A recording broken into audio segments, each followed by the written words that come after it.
wrestler?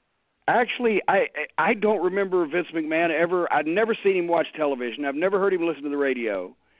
In the limousine, he's either talking about business or he's on the phone talking about business.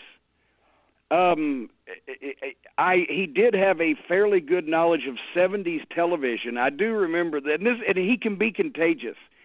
Because when Too Cold Scorpio had to be Flash Funk for whatever reason, and he was good. The Dancing Girls, the Funkettes, and the whole 9 yards. The only time I ever liked the gimmick was the first night they had no music, so they let me play my Rick James tape I had in the car, and he came out to Love Gun. It actually had some oomph to it.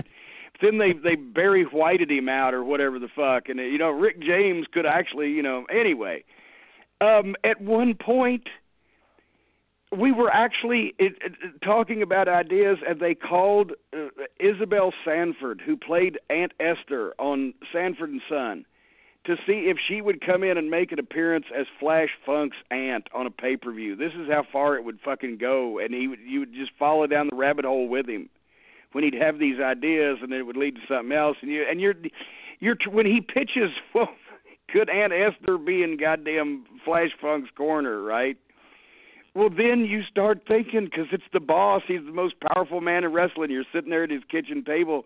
You're trying to think of ways for Aunt Esther to be used, and then you realize that you go home and you're like, what the fuck? I was in on this. I mean, it was bizarre.